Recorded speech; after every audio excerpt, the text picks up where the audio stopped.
એ વચનામૃત મોતીથી પણ એ મોતોથી પણ અનમોલ છે।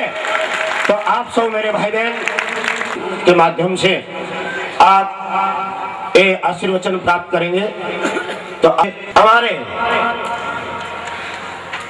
आम तो हमारे भावनगर क्षेत्र थी चालू करूं એટલે અમારે ભાવનગર ક્ષેત્ર કે અને મારે નવયુવાન અને અમે બધા સાથે રહેનારા એટલે અમારાથી ચાલુ કરું એવા તપસીવાડીના हमारे रामचंद्र दास जी महाराज ने प्रार्थना करूं कि आपनी गर्जना पूर्वक અને ભાવપૂર્વક કાઠિયાવાડી ભાષામાં અહીં પધારેલા ભક્તોને કરે। रामचंद्र दास जी महाराज भावनगर तपसी की बालकृष्ण लाल की जगत गुरु स्वामी श्री रामानंद आचार्य जी महाराज की जयकार जोरથી બોલો। कम से कम खबर પડવી જોઈએ કે આ નાગનેશમાં આટલી મોટી વિશાળ યજ્ઞ થઈ રહી છે અને સંતો પધાર્યા છે મંચ ઉપર। બોલો શ્રી સવ સંતનો की चैतन्यम शाश्वतम शांतम व्योमातीत निरंजनम नाद बिंदु कलातीतम तस्मै श्री गुरुवे नमः। तम वंदे महापुरुषते चरणारविंदम। अनंत अनंत कोटि ब्रह्मांड नायक परात्पर ब्रह्मण पूर्ण पुरुषोत्तम राज राजेश्वर करुणा वरुणालय भगवान श्री सीताराम जी महाराज परम पूज्य परम वंदनीय स्वामी श्री माधवा दास जी महाराज, हमारे अखाड़े के श्रीमंत परम पूज्य केशव दास जी महाराज, मैं सभी संतों के श्री चरणों में नाम तो नहीं आता। हमारे सौराष्ट्र संप्रदाय वैष्णव वृत्त महामंडल के स्वामी श्री हरिचरण दास जी महाराज, पूज्य गोपाल दास जी, मधुसूदन दास जी महाराज, पूज्य मोहन दास जी महाराज, मंच पर विराजमान सभी संतों के श्री चरणों में मेरा सादर दंडवत प्रणाम। उपस्थित भक्तिमती माताओं भाइयों,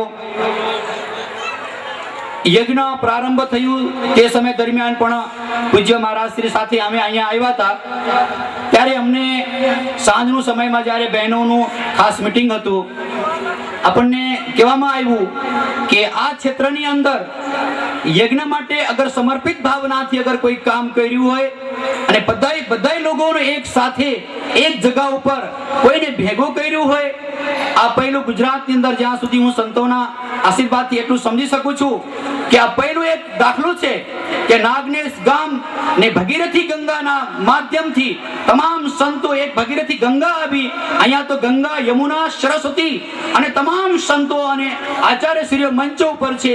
આ મંચ ઉપર લેવનારું શ્રેય પૂજ્ય રામ રતનદાસજી મહારાજ અને પતિત પાવન દાસજી મહારાજને હું આપું છું। ધન્ય છે એમ કહેવાય છે ધન્યાસ્તે તે લોકો ધન્ય છે જેના થકી આટલા બધા સંતો આપ લોકો પરિકલ્પના પણ નહીં કરી શકો કે આ સંતોને આપણે બોલાવવું હોય કેટલી કઠિન થાય છે, કેટલી તકલીફ પડે છે। એટલા માટે આપ સબ પુણ્યશાળી છો, ભાગ્યશાળી છો। આ નાગનેશ ક્ષેત્ર ખરેખર હું તો એમ કહું છું કે એના માટે ગગનમ ગગનાકારમ સાગરમ સાગરોદ્ભવ, આકાશની કોઈ ઉપમા નથી હોતી, સાગરની કોઈ ઉપમા નથી હોતી, તમારા ગામની પણ કોઈ ઉપમા નથી। આજે તમે એટલા બધા ધન્યશાળી છો। મારા વાલો અહીંયા તો પૂજ્ય આચાર્યશ્રીઓ મહારાજશ્રીઓ સાથે આપણને એમની મુખારબંધી જે કંઈ પણ આશીર્વચનના બે શબ્દો આ કઠિન પરિસ્થિતિમાં સાંભળવાનું મળે એને ઝીલી લેજો અને જીવનમાં ઉતારી લેજો અને એના મતલબમાં કંઈક અંશે મહેનત કરવાની ચાલવાની પ્રયત્ન કરજો। ખરેખર હું તમને કહું છું આપણું જીવન ધન્ય થઈ છે। એટલું કહીને પુનઃ મહારાજના શ્રી ચરણોમાં સાથે અન્ય સંતોના શ્રી ચરણોમાં વંદન કરી મારી વાણીને વિરામ આપું છું। અસ્તુ, ધન્યવાદ। कोटि कोटि वंदन बापू आपने हमारा आया एवं देवकी नंदा जी ने प्रार्थना करूं कि आप अपनी वाणी थी आ यज्ञ प्रमाणे आ संबोधन करे। देवकी नंदा जी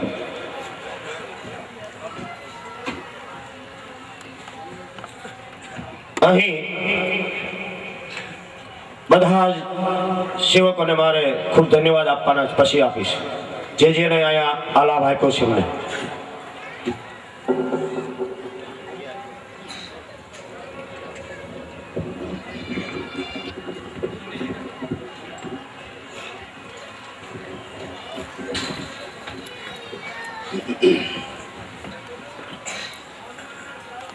सीतानाथ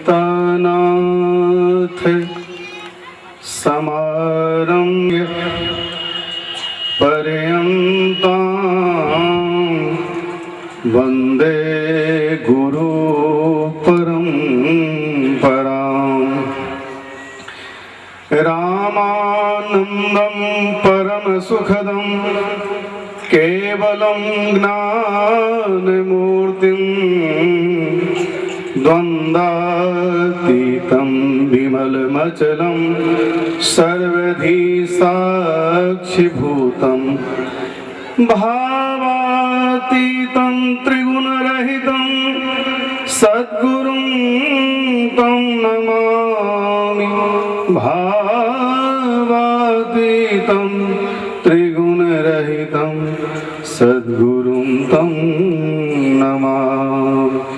बोलिए श्री रामचंद्र भगवान की, श्री यज्ञ नारायण भगवान की, गौ माता की, सब संतन की, अनंत श्री विभूषित काशी पीठाधीश्वर जगत गुरु स्वामी श्री रामानंदाचार्य भगवान की, अनंतानंत कोटि ब्रह्मांड नायक परात्पर ब्रह्म परमात्मा कौशल्यानंदन आनंद कंद भक्त प्राण वल्लभ दशरथ चंद्र अकारण करुणावरुणालय भगवान श्री सीताराम जी ना जुगल चरणारविंदों में ध्यान धरी जन्म रंजन मारुत नंदन आंजनीय श्री हनुमंतलाल जी महाराजा धीराजनी पावन सानिध्य में साक्षी में अत्रे मंचस्थ परम पूज्य प्रातस्मरणीय अनंत श्री विभूषित जगत गुरु स्वामी श्री रामानंदाचार्य जी महाराज श्री दिगंबर अखाड़ा श्री महंत परम पूज्य प्रातः स्मरणीय 1008 स्वामी श्री केशवदास जी महाराज श्री टीला द्वारा गाद्याचार्य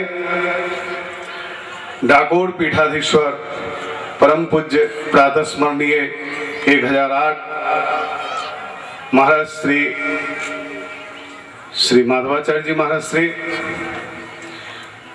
काठिया परिवाराचार्य खोजी पीठाधीश्वर ब्रह्मदास जी महाराज ना परिवार ना एवं प्रतिनिधि एमना अधिकारी श्री कमलदास जी महाराज श्री एवं उज्जैन थी पधारेला परम पूज्य प्रातः स्मरणीय श्रद्धेय श्री रामदुलारे दास जी महाराज जी अयोध्या काशी हरिद्वार इत्यादि भारतना तमाम खूने खूने थी दरेक तीर्थों थी काशी थी चित्रकूट थी हरिद्वार थी पधारेला तमाम अने गुजरातना दरेक शहरों थी दरेक क्षेत्रों थी पधारेला तमाम सर्वे संप्रदायना अने सर्वे अखाड़ाओना सर्वे परिवारोना सर्वे संतोने चरणों में साष्टांग दंडवत करीने कारण के संतों एक एक नु नाम लेवू तो डायरेक्ट आपड़ा में जेम सना भाई सकड़ा भाई कही देवाय ए रीते कहेवाय नहीं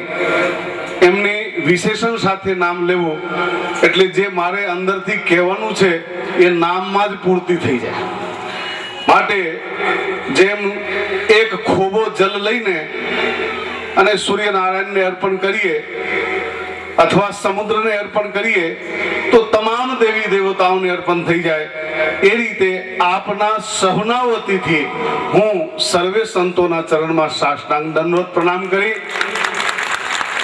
आ नागनेश गाम ज्यां आटलू मोटू सरस मजानो यज्ञ थई रह्युं छे यज्ञ एटले शुं આપણે સૌ જાણીએ છીએ કે યજ્ઞમાં યજ્ઞ કુંડો બનાવવામાં આવે યજ્ઞ મંડપ બનાવવામાં આવે ઘી જવ તળ ચોખા ખાંડ પંચમેવા આ બધું મિશ્રિત કરીને અને છાના લાકડા અને તમામ પ્રકારનું ઔષધિઓ એકત્ર કરી અને યજમાનો બનાવી યજ્ઞ કુંડ ઉપર બેસી દેવતાઓની પૂજા કરી યજ્ઞનારાયણ ભગવાનની સ્થાપના કરી અને પછી ब्राह्मणों मंत्र बोले अने यजमानो बधा खोबे खोवा लेने चपटी चपटी लेने स्वाहा स्वाहा स्वाहा करिए तो आपने समझता होइए छे कि आनु नाम यज्ञ પણ યજ્ઞની પરિભાષા વેદોની અંદર બતાવવામાં આવ્યું છે, દેવતો ઉદ્દેશેન ત્યાગ ઇતિ યાગ. દેવતાઓને ઉદ્દેશીને જે ત્યાગ કરવામાં આવે છે એને યજ્ઞ કહેવામાં આવે છે. દેવતાઓને ઉદ્દેશ કરીને, એટલે દેવતાઓ પ્રસન્ન થાય. દેવતાઓને શું કામ અર્પણ કરવું?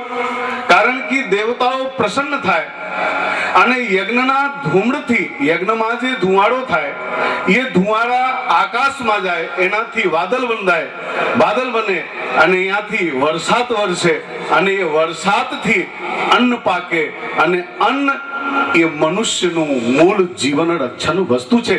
જેના માટે ગીતામાં વર્ણન કરવામાં આવ્યું છે, યજ્ઞાદ ભવતી પર્જન્યો પર્જન્યાદ અન્ન સંભવા. યજ્ઞથી પર્જન્ય થાય એટલે વરસાદ થાય અને વરસાદથી અનાજ પાકે અને અનાજથી મનુષ્ય માત્ર નહીં પણ જીવ માત્રને રક્ષણ મળે છે. એટલા માટે યજ્ઞનું મહાત્મ્ય છે. યજ્ઞ અનેક પ્રકારના છે. ખાસ કરીને યજ્ઞના અનેક નામો છે. અશ્વમેધ યજ્ઞ થાય, રાજસુ યજ્ઞ થાય, તામસી યજ્ઞ, રાજસી યજ્ઞ, સાત્વિક યજ્ઞ.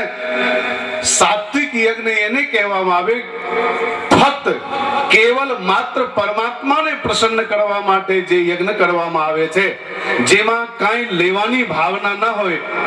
પરમાત્માએ મને આપ્યું છે અને એ બદલાના સ્વરૂપમાં હું પરમાત્માને રાજી કરવા માટે જે યજ્ઞ કરી રહ્યો છું, મારા જીવનથી, મારા તનથી, મનથી, ધનથી, વચનથી, ક્રિયાઓથી દરેક રીતે જે હું અર્પણ કરી રહ્યો છું એને સાત્વિક યજ્ઞ કહેવામાં આવે છે.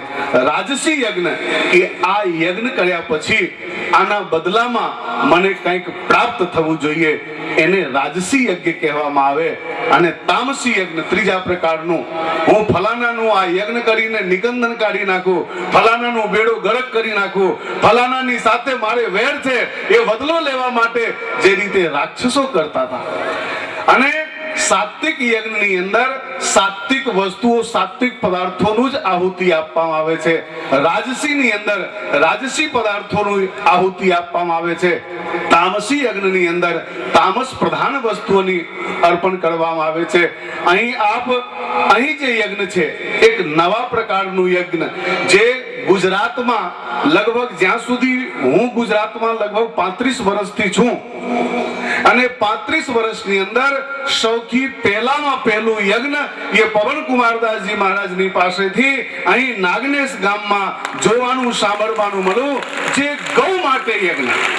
બાકી શ્રી રામ મહાયજ્ઞ, મારુતિ યજ્ઞ, રુદ્ર યજ્ઞ, ચંડિકા યજ્ઞ, નવ ચંડી, સહસ્ત્ર ચંડી, લક્ષ ચંડી. હમણાં ગયા વર્ષે ઇન્દોરની અંદર એક મહાત્મા શ્રીએ સુંદર મજાના કોટી ચંડી યજ્ઞનું આયોજન કર્યું, બહુ મોટા પાયા ઉપર. અને જેમના આપ સૌ દર્શન કરી રહ્યા છો, પરમ પૂજ્ય પ્રાતસ્મરણીય, અર્ચનીય, વંદનીય, સન્માનનીય, આદરણીય પૂજ્ય અનંત શ્રી વિભૂષિત સ્વામી શ્રી માધવાચાર્યજી મહારાજ, જેઓ લગભગ પોતાના જીવન કાલમાં નહીં તો મારા ધાર્યા પ્રમાણે 15 થી 20,000 યજ્ઞોની અંદર હાજરી આપી હશે. અને પોતે દર વર્ષે 9 કુંડી યજ્ઞ, એ વર્ષમાં 2-3 યજ્ઞ તો પોતે કરે છે. અને આખા ભારતના જ નહીં, વિશ્વના અનેક દેશોથી સાધુ સંતોને, ત્યાગી તપસ્વીઓને, મંડલેશ્વરો, મહામંડલેશ્વરો, જગતગુરુઓને બોલાવીને અને એમને દક્ષિણાથી, વસ્ત્રથી, પાત્રથી દરેક રીતે સન્માનિત કરીને અને દર વર્ષે મોટા યજ્ઞ, ક્યારેક શ્રી રામ મહાયજ્ઞ, ક્યારેક ચંડિકા યજ્ઞ, એવા મોટા યજ્ઞો કરે છે પોતે. અને એમાં આ સમાજની અંદર આપ જોઈ રહ્યા છો, આજે મહાપુરુષો બિરાજમાન છે. પૂજ્ય રામદાસજી મહારાજજી આ વિરમગામ